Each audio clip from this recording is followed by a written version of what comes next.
बिस्मिल्लाहिर्रहमानिर्रहीम। Welcome YouTube channel Faheem practical learning house. आज का जो लेक्चर है इसमें एक कॉम्प्लेक्स इंडिविजुअल की रिटर्न है। उसमें चार पांच जो चीज़ें हैं जो नॉर्मली यूज़ होती हैं हर रिटर्न में, उनको हम डिस्कस करेंगे। उसके अलावा उसकी कंप्यूटेशन करेंगे और उसकी वेल्थ की रिकन्सलेशन करेंगे। तो तीन चीज़ें जो थोड़ी सी इम्पोर्टेंट चीज़ें हैं वो हम जो इसमें डिस्कस करने वाले हैं।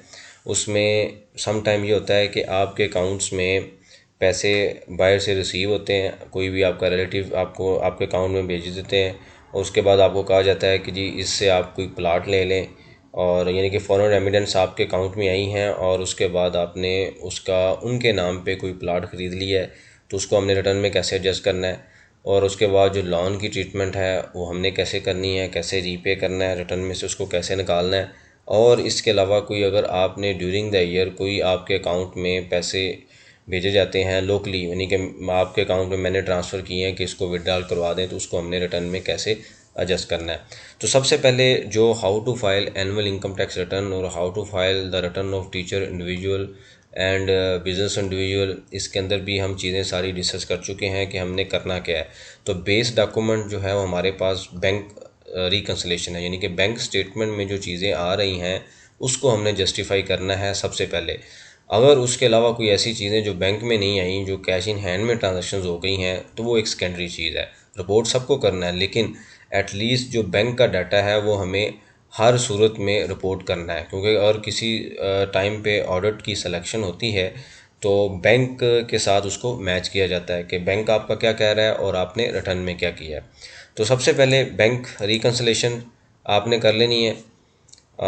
जो पूरा बैंक है उसको एक एक ट्रांजैक्शंस को स्टडी करने के बाद टैग लगा लें कि इनकमिंग मूड यानी कि कितने पैसे इन हुए। फॉर एग्जांपल ये 14.8 मिलियन इन हुआ, जिसमें 5.4 मिलियन रेमिडेंस है, बाहर से पैसे आए हैं, 9.3 मिलियन लोकली पैसे आए हैं। उसके बाद आता है कि इसका ब्रेकअप क्या है।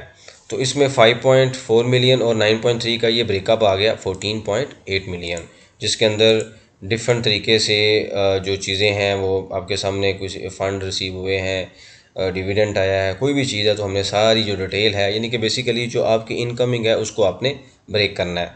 उसके बाद अगला पॉइंट आता है कि आपने जो आउटगोइंग है उसकी डिटेल क्या है। 14.8 मिलियन इन था और 14.9 मिलियन आउट हो गया, और आउटगोइंग की 14.9 का फर्दर ब्रेकअप क्या है ये आपके सामने आ रहा है। तो ये सबसे जो बेस डॉक्यूमेंट है वो ये है कि बैंक को रिकंसाइल करना है, बैंक की हर ट्रांजैक्शन को स्टडी करना है, क्योंकि कुछ ऐसी चीज़ें होती हैं जो हो सकता है आपको याद ना हो लेकिन आपकी बैंक स्टेटमेंट में आ रही हैं, और अगर आपने उस रिटर्न को फाइल करते हुए उसको कंसीडर नहीं किया तो फ्यूचर में आपके लिए जस्टिफाई करना मुश्किल हो सकता है। तो हमने बैंक रिकंसाइल किया। बैंक रिकंसाइल करने के बाद उसके बाद आपने आना है वेल्थ स्टेटमेंट पे। तो ये आपके सामने वेल्थ स्टेटमेंट है, एबीसी की वेल्थ स्टेटमेंट है। पहले लास्ट ईयर की जो वेल्थ है उसको आपने मैच कर लेना है। लास्ट ईयर का जो एसेट्स हैं वो 10.7 है, जिसमें गोल्ड है, कार है, इन्वेस्टमेंट इन सर्टिफिकेट है, कोई सर्टिफिकेट वाला परचेज़ किए हैं, इन्वेस्टमेंट इन शेयर है, कैश इन हैंड है। और उसके बाद आता है जी लाइबिलिटी, फ़हीम के पैसे देने हैं जी इतने, इमरान के 4.5 मिलियन देने हैं। उसके बाद ऑफिस से लोन मिला हुआ है, तो टोटल जो लाइबिलिटी है 5.3 मिलियन, और नेट जो वेल्थ होगी वो कितनी होगी है 5.3 मिलियन। ये इसको अगर हम टोटल का इसका एसेट्स का और वेल्थ का टोटल करें तो ये 5.3 मिलियन है। सबसे पहले तो आपने ये जो वेल्थ है इस फार्म को रिकंसाइल करवा लेना है, किसके साथ, जो ओपनिंग वेल्थ है, यानी कि ये आपका डाटा ठीक होना चाहिए। उसके बाद आपने कंप्यूटेशन के अंदर आना है। अब कंप्यूटेशन में आके आप क्या करेंगे, यहाँ पे आप लिखेंगे सैलरी। तो रिकन्सलेशन में जो सैलरी की फ़िगर है वो कितनी आ रही है ये आपके सामने है 1.3। हमने क्या किया, यहाँ पे कंप्यूटेशन में आके ये फ़िगर लिखी और 10% जो मेडिकल अलाउंस है वो हमने क्लेम किया, और हमारी टैक्सीबल सैलरी कितनी होगी 1.2 मिलियन। इसके ऊपर जितना भी टैक्स कैलकुलेट होता है वो हम बाद में देखेंगे, और इसके यानी कि ईज़िली हम कर सकते हैं। फॉर एग्जांपल 30,000 एक है, यानी कि 6 लाख के ऊपर 5%, और उसके बाद जो दूसरी फिगर है 45,792, इसके ऊपर कितनी फ़िगर है 0.10। अज्यूम करते हैं ये फ़िगर 34,000, ये अजम्पशन में ले रहा हूँ। अज्यूम करते हैं ये फ़िगर कितनी है 34,500 एंड ऑलमोस्ट 80। तो ये इनका टैक्स बनता है। उसके बाद आप आएंगे वेल्थ के ऊपर। ये जो पार्ट है ये सबसे इम्पोर्टेंट है। वेल्थ रिकन्सिलेशन और कैश फ्लो ये एक ऐसा फार्मेट एक है जो नॉर्मली तकरीबन सबके पास है और इसको हम यूज़ कर सकते हैं, लेकिन इसकी एक फार्मेट की एक ब्यूटी ये है कि जो अगर आप सही तरीके से चीज़ें नहीं करेंगे तो ये आपको फार्मेट बता देगा कि आप कहीं ना कहीं गलती कर रहे हैं, यानी कि आपकी वेल्थ और कैश जो है वो रिकनसाइल नहीं हो रहा। तो इस वजह से इसमें काफ़ी जो डीपली इस फार्मेट को डिज़ाइन किया गया है। आयरस पे जिस तरीके से सिस्टम कैलकुलेट करता है सेम उसी तरीके से इस फार्मेट को डिज़ाइन किया गया है। तो सबसे पहले कि हम क्या देखेंगे, वेल्थ क्या है और क्लोजिंग वेल्थ और ओपनिंग वेल्थ। ओपनिंग वेल्थ क्या है? ओपनिंग वेल्थ के अंदर आपने आना है, तो ये जो वेल्थ है जैसे हमने अभी डिस्कस किया है तो वहाँ से सिस्टम ने उठा ली, ये ओपनिंग वेल्थ आपके सामने आ गई। उसके बाद आता है opening cash in hand. Cash in hand कितना है? 1.4 मिलियन। ओपनिंग जो कैश कितना है, बैंक कितना है? 1,53,000। ये फिगर भी इस फिगर से आ गई, यानी कि ओपनिंग बैलेंस से आ गई। उसके बाद इनफ्लो के अंदर सैलरी हमने लिखी, ये सैलरी उसने इस शीट ने कहाँ से उठाया? यहाँ से डाटा, बेसिक सैलरी से डाटा उठा लिया। तो टोटल सैलरी कितनी है? 1.3 मिलियन। और अब क्वेश्चन ये पैदा होता है कि इस कॉलम में लिखने के बाद मैंने क्या इस कॉलम में इसको टैग करना है, मतलब वेल्थ रिकन्सिलेशन में मैंने इसको लेके आना है। तो एक चीज़ याद रखें, हर वो चीज़ जो आपकी इनकम है, जो इनफ्लो है और ड्यूरिंग द ईयर पे नहीं हुआ या कुछ पार्शियल पेमेंट हुई है, तो हमने इसको टैग करके दूसरे कॉलम में लेके जाना। जैसे सैलरी है तो मैंने ड्रैग करके दूसरे कॉलम में लिख लिया है फॉरेन रेमिडेंस। फॉरेन रेमिडेंस 5.4 मिलियन है। अब मैं यहाँ पे इसको इसलिए यहाँ पे इस तरीके से वेल्थ के अंदर नहीं लेके जा रहा, क्योंकि जो फॉरेन रेमिडेंस है वो हुआ क्या है, बैंक रिकन्सिलेशन में अगर आप आएँ तो फॉरेन रेमिडेंस जो ब्रदर इन लॉ से 2.8 मिलियन आई हैं और ब्रदर इन लॉ से जो हमने लोन लिया हुआ है इस बंदे ने वो 4.5 मिलियन है। तो ब्रदर इन लॉ बाहर हैं, ब्रदर इन लॉ ने इनके अकाउंट में 45 लाख पिछले साल भेजा, 2.8 इस साल भेजा और उन्होंने कहा जी मेरे नाम का आप एक फ़ाइल परचेज़ कर लें। तो इन्होंने क्या किया, आउटगोइंग के अंदर क्या फिगर आ रही है, 7.4 मिलियन उनके नाम की फ़ाइल परचेज़ कर ली।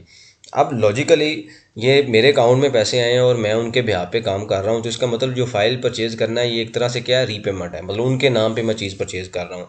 तो हमने क्या किया, इस अगर वेल्थ में दोबारा हम जाएँ तो मैंने इसलिए इसको फिगर को यहाँ पे ड्रैग नहीं किया, क्योंकि ड्यूरिंग द ईयर ये आप देखें तो ये फ़ाइल प्लाट की फ़ाइल जो है वो परचेज़ कर ली गई है, इस वजह से मैंने इसको ड्रैग डाउन नहीं किया। उसकी रीज़न ये है कि ड्यूरिंग द ईयर इसको रीपे कर दिया गया है। उसके बाद आता है कि जी पेटी कैश रीइंबर्समेंट। अगर फॉर एग्जांपल आप ऑफिस के अंदर काम करते हैं और टूर करते हैं और कुछ ऑफिशियल टूर है और ला के आप एक्सपेंस देते हैं तो आपको रीइंबर्स किया जाता है, तो इसको भी हमने क्या किया, रीइंबर्समेंट में मैंने इसको भी ड्रैग कर लिया इसमें, क्योंकि मैंने जो पर्सनल एक्सपेंसेस हैं उसके अंदर अपना ट्रैवलिंग या टूर्स जो सारी चीज़ें दिखा दी हैं, यानी कि बैंक के अंदर मैंने ये दिखा दिया कि जी मैंने ये टूर्स की हैं, ट्रैवलिंग है मेरी, ये सारी चीज़ें हैं। तो मैं इसलिए इसको भी यहाँ पे ड्रैग करके इस पर यानी कि इनफ्लो में दिखा रहा हूँ कि ये मेरे लिए इनफ्लो है, लेकिन साथ ही मैंने 16,70,000 जो पर्सनल एक्सपेंस है उसमें भी दिखा दिया कि मैंने जो ट्रैवलिंग किया है तो उसके अंदर चूँकि मैं इनफ्लो में ले रहा हूँ तो इसलिए मैंने यहाँ पे भी इसको रिपोर्ट कर दिया। उसके बाद आता है जी रिसीव फ्रॉम मिस्टर फ़हीम। ठीक है, अब ये कोई बंदा है जिससे पैसे रिसीव आपने किए हैं, ये फिगर आ रही है इनकमिंग में। अब बैंक के अंदर आ गया, ऑब्वियसली रिपोर्ट भी करना है क्योंकि कल को बैंक का 14.8 मिलियन जो इन हुआ है इसका जवाब देना है। तो हमने क्या किया, अपनी वेल्थ में भी इसको इन कर लिया। अब ये ड्यूरिंग द ईयर फिर मैंने पे भी कर दिया है, मतलब ये फिगर जो है 1,30,000 मैंने लिया है और एक चमन मैंने फ़हीम को दे दिया है। तो इसका मतलब क्या किया, अगर मैं ना देता तो फिर मैंने क्या करना था, इसको इस तरीके से इन करना था, लेकिन चूंकि मैं पे कर रहा हूँ तो मैं वेल्थ के जो रिकन्सिलेशन का फॉर्म है उसमें लेके नहीं जा रहा।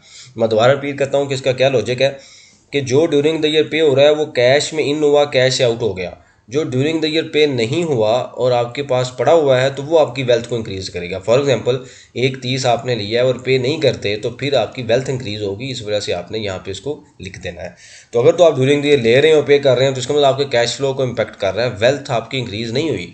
वेल्थ आपकी तब इंक्रीज़ होगी जब आपके पास कोई चीज़ रिटेन होगी।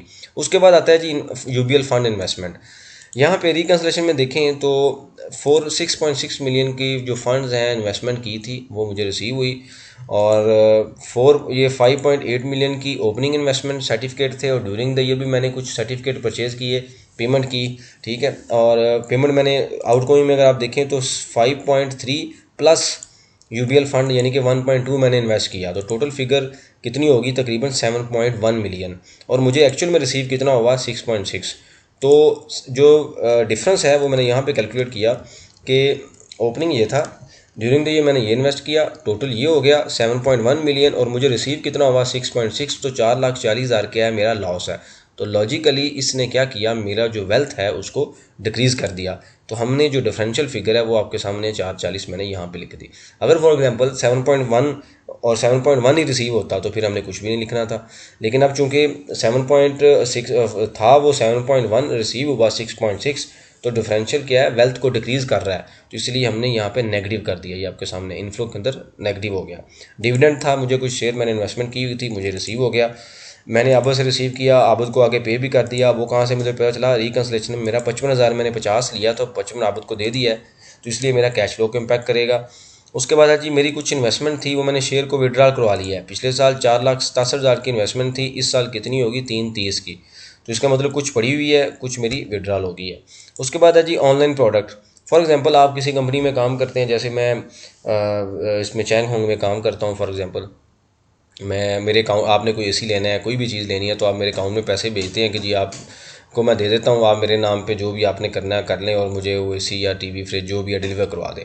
तो मेरे अकाउंट में पैसे आए, उसके बाद ये सेम पैसे मैंने क्या किया, ऑनलाइन प्रोडक्ट जिन 370 आया और 315 ईयर एंड पे मैंने ट्रांसफ़र कर दिया। इसके मतलब ये इन हुआ, ये आउट हो गया। तो अगर फॉर एग्जांपल ये आउट कम हुआ है, तो मैं यह क्या करूँगा, एक तो तरीका ये है कि मैं यहाँ पे इसको प्लस कर लूँ कि मेरी वेल्थ को इंक्रीज़ कर रहा है। दूसरा ये है कि मैं यहाँ पे आके इसको डिक्रीज़ कर लेता हूँ।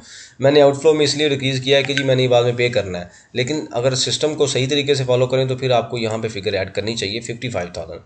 मतलब यहाँ पे आप 55,000 लिखते हैं और यहाँ पे आप इसको ज़ीरो कर दें। अगर हम इस तरीके से करें तो ये भी ठीक है, इस तरीके से अगर कर लें तो यानी कि वेल्थ के अंदर 55,000 की एडिशन हुई है, क्योंकि 370 है, 370 मेरे पास आया है और 315 मैंने दे दिया, तो 55 मेरे पास अभी है जो बाद में मैंने देना है। उसके बाद कुछ कैश डिपॉजिट है, मैंने कुछ कैश विड्रॉल करवाया, एटीएम से निकाले पैसे और मेरे पास एक्सेस थे तो मैंने जमा करवा दिए। तो ये मेरा टोटल इनफ्लो हो गया 14.8 मिलियन। बैंक में कितना आ रहा है 14.8। ये मेक श्योर आपने करना है अगर आपने सब्सिक्वेंट पेनल्टी ऑडिट या ईजिली अपना ऑडिट करवाना है, क्योंकि ऑडिट की सिलेक्शन तकरीबन हो रही है आजकल। तो अगर फ्यूचर में कुछ स्टेटमेंट आपको दिखाएं और आपके पास इस तरह की रिकन्सिलेशन नहीं होगी तो आपको हो सकता है चीज़ें याद ना हो। मैंने बड़ी बार काफ़ी बार वीडियो में डिस्कस किया है कि आप रिकन्सिलेशन बना के एक पूरी फाइल बनाएं और जब भी कभी ऑडिट हो इस फाइल को रिव्यू करें, नोट्स बना लें, नीचे मेंशन कर लें कि ये मैंने इस वजह से ये रिटर्न में इस वजह से मेंशन किया है क्योंकि इसका मेरा लॉजिक ये था। तो वो ताकि जब भी आप रिटर्न ओपन करें तो आपके सामने वो आइडिया या लॉजिक आपके सामने हो कि हमने उस टाइम क्या किया था। क्योंकि 2 3 4 साल बाद अगर ऑडिट की सिलेक्शन होती है, हो सकता है आपको चीज़ें याद ना हो, तो याद रखने के लिए लिखना बहुत ज़रूरी है।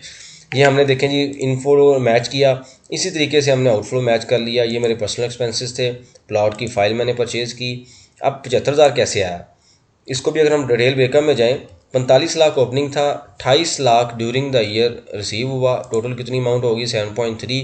प्लाट कितने का परचेज हुआ 7.4 का। तो रिमेनिंग अमाउंट क्या है, मेरी वेल्थ को डिक्रीज़ कर रही है क्योंकि मैंने अपनी जेब से दिया है, तो ये मैंने यहाँ पे 75,000 कर दिया। यानी कि इनफ्लो है, नेगेटिव नहीं करेंगे। अगर यहाँ पे इनफ्लो के अंदर टोटल अमाउंट लिखेंगे तो खुद बहुत नेगेटिव हो जाएगी। यानी कि टोटल अमाउंट 75,000 से मेरी नेट वेल्थ कम हो गई है, क्योंकि मैंने 75,000, उन्होंने पैसे कम भेजे थे, प्लाट महंगा आया तो मैंने अपनी जेब से 75,000 दिया है। फिर आबद के बाद है, आबद को दिया आपने 50,000 था, दिया 50 है, दिया 55 है, तो 5,000 से आपकी जो वेल्थ है मज़ीद कम हो गई है। उसके बाद ऑनलाइन प्रोडक्ट ऊपर हमने डिस्कस कर लिया है। रिसीव फ्रॉम फ़हीम, एक जो 30 है वो आपने फ़हीम से लिया था और एक 54 उसको दे रहे हैं, तो 24,500 से आपकी वेल्थ डिक्रीज़ हो गई। ठीक है। उसके बाद इन्वेस्टमेंट, स्टॉक इन्वेस्टमेंट, आपने कुछ इन्वेस्टमेंट की है, ये हमारे सामने आ रही है 948 की, वो मैंने यहाँ पे लिख दिया। फिर क्या है, यूबीएल फ़ंड जो ऊपर हमने डिस्कस किया है। फिर बैंक फ़ी है, कुछ ब्रदर से जो पैसे हैं, यानी कि पैसे हमने दिए हैं ब्रदर को, ये वाले वो हमने लिख लिए, क्योंकि इसमें अगर देखें तो ब्रदर से 2.5 मिलियन रेमिडेंस आया था। ये फॉरेन रेमिडेंस की डिटेल में एक ये फिगर है, एक ये फिगर है, तो टोटल बनती है 5425, तो ये फिगर थी। तो 22 से 2.5 आया और 18 लाख यानी कि 1.8 मैंने दे दिया, तो हमने यहाँ से माइनस किया। तो आउटफ्लो कितना है 13.6। बैंक में कितना है, तो ये जो कैश है ये मैं यहाँ पे मेंशन नहीं कर रहा, क्योंकि कैश इसलिए मेंशन नहीं कर रहा क्योंकि ये ऑटो कैश इन हैंड में रिसीव हो जाएगा, क्योंकि कैश जो है वो विड्रॉल हुआ है, ऐड भी होता है, तो वो कैश इन हैंड की फिगर में आएगा, यानी कि बैंक के अंदर ही आ जाएगा। इसलिए हम कैश यहाँ पे मेंशन नहीं कर रहे, क्योंकि कैश है ना, कैश तो विड्रॉल हुआ है, बाद में डिपॉजिट भी करवाया है, तो ये बैलेंसिंग फिगर कैश में आएगी। तो इसके अलावा कैश के अलावा बाकी सारी आउटफ्लो में हमने मेंशन किया। और अगर आप सही तरीके से इसको फॉलो करेंगे तो 336 से आपकी नेट वेल्थ डिक्रीज़ हो रही है। ओपनिंग 5.3 थी, क्लोजिंग कितनी होगी 5 मिलियन। तो ये टोटल ज़ीरो होना चाहिए। तो ये देखें आपके सामने है 1.4 मिलियन इन था वेल्थ में, 1.7 आउट है। किस वजह से डिक्रीज़ हो रही है ये आपके सामने है। ठीक है, इस वजह से मेजर जो लॉस आया वो यहाँ पे आया यूबीएल फंड में, और कुछ की वजह से ऐड हुई है, कुछ की वजह से लेस हुई। तो नेट इम्पैक्ट 336 है। तो ये फार्मूला है कि 336 यहाँ पे और जो इन दोनों का टोटल है वो मैच होना चाहिए। अगर ये ज़ीरो है तो इसका मतलब आपकी जो रिकन्सलेशन है वो सही है। तो ये कैश इन हैंड आ जाएगा। बैंक का क्लोजिंग बैलेंस लिखें तो टोटल आपके पास बैंक और कैश कितना हो गया 2.8 मिलियन। अब क्वेश्चन देर में आ सकता है कि जी ये जो कैश है ये हमने क्यों नहीं लिखा 1.2। तो इसकी रिकन्सलेशन में हम क्या जाएंगे, 26 लाख आपके पास कैश इन हैंड आ रहा है। अब आप आएंगे वेल्थ के अंदर। वेल्थ में इसमें कोई चेंजिंग नहीं है, लास्ट ईयर और इस ईयर में इक्वल टू कर दें। गाड़ी सेम है मेरे पास, मैंने वो कर दी, ये मैंने उड़ा दी है, ये नहीं कि मेरे लॉस हुआ है, इसको मैंने ज़ीरो कर दिया। अब शेयर कितने हो गए 10.85, 467 ओपनिंग थे, 3.30 मैंने विड्रॉल करवा लिए और 9.48 की इन्वेस्टमेंट की। तो नेट कितना हो गया 1.08 मिलियन। ठीक है, उसके बाद cash in hand. Cash in hand मेरे पास ओपनिंग कितना था 14 और मैंने विड्रॉल कितना कराया बैंक से, ये बैंक में आ रहा है 1285। इनको जमा करने के बाद तकरीबन फिगर मेरे पास जो फिगर आती है बैलेंसिंग फिगर वो ये है। यानी कि आपके पास एनालिटिकल या झटका सिस्टम ही होना चाहिए कि मेरे पास इतना कैश है तो क्या मेरा कैश मैच हो रहा है। अगर आप सारी चीज़ें सही लिखेंगे और एज़ पर बैंक लिखेंगे, यानी कि इसमें कोई एडिशन डिलीशन नहीं करते, अपने पास से सही एज़ पर सिस्टम चलते हैं, तो आपकी फिगर मैच होगी। उसके बाद बैंक आ जाता है। तो टोटल मेरी वेल्थ कितनी होगी जनाब 6.6 मिलियन। मेरा ये जो लोन है मैंने अभी नहीं वापस किया, इसकी मैंने वापस कर दिया, यानी कि उनके नाम की फ़ाइल परचेज़ कर ली, ये मैंने उड़ा दिया। लोन ऑफिस वाला मेरे पास अभी वैसे ही है। तो 2.5 आया था ब्रदर की तरफ से और 1.8 मैंने पे कर दिया, ये 1.8 हमने पे कर दिया था। तो बाकी जो पेबल कितना बढ़ता है 704, ये मेरे पास आ गया। उस्मान से मेरे पास फॉरेन रेमिटेंस आई थी 30,000 रुपये की। तो टोटल मेरी लाइबिलिटी कितनी है 1.6 की। तो नेट वेल्थ मेरी कितनी होगी 5 मिलियन, यानी कि 336 से ये डिक्रीज़ हो गया। तो इस तरीके से अगर आप चलते हैं, बनाते हैं चीज़ें, बैंक को रिकंसाइल, क्योंकि बेस डॉक्यूमेंट क्या है बैंक को रिकंसाइल करें, सारी चीज़ें बैंक के मुताबिक इन करते जाएं, इस लॉजिक के मुताबिक उसको अपडेट करते जाएं। अगर सारी चीज़ें आपकी सही होंगी, सही तरीके से रिपोर्ट होंगी, गलती अगर नहीं होती तो ये बैलेंस आपका ज़ीरो होगा। अब उसके बाद ये डाटा आप क्या करेंगे, कॉपी करेंगे और कहाँ पे पेस्ट कर देंगे, रिटर्न के अंदर। ये आपकी रिकंसिलेशन होगी। दूसरे लेक्चर में हम ये सीखेंगे कि इस डाटे को रिटर्न में कैसे रिपोर्ट करना है। ये सिंपल सा तरीका है। और एक इसमें जो चीज़ है वो आपने नोट करनी है, दोबारा रिपीट करता हूँ कि बैंक को लाजमी रिकंसाइल करें। जो लोग ये कहते हैं कि जी जो सैलरी सर्टिफिकेट ले लें बैंक में जो आया कोई इशू नहीं, ऐसा नहीं है। बेशुमार वो चीज़ें हैं जो आज आपको याद हैं 2-3 साल के बाद याद नहीं होंगी। तो इसलिए बैंक को आज टाइम इन्वेस्ट करके लिखना, रिकंसाइल करना बड़ा ज़रूरी है। अगर नहीं करेंगे तो फ्यूचर में मसले पैदा हो सकते हैं। लाजमी नोट करें इन चीज़ों को, ये बड़ी इंपॉर्टेंट चीज़ें हैं, स्मॉल चीज़ें हैं। आज इसको कंट्रोल कर लें और फ्यूचर में इसको रिप्लाई करना बड़ा इजी होगा। और ये तकरीबन ऑडिट सबका होता है, यानी कि जो सैलरी इंडिविजुअल्स के भी सिलेक्ट हो जाते हैं, सबके सिलेक्ट हो जाते हैं। तो उस चीज़ से बचने के लिए अपने पास रिकंसिलेशन लाजमी रखें। अगर आपने प्रॉपर क्लासेस लेनी है तो नीचे नंबर मेंशन है, उस पर कॉल या व्हाट्सएप कर सकते हैं फॉर फर्दर डिटेल। चैनल को लाइक करें, सब्सक्राइब करें, अगर अच्छा लगे तो कमेंट्स भी करें और आगे शेयर भी करें। कोई सजेशन है तो कमेंट्स बॉक्स में लाजमी मेंशन करें। Thank you very much.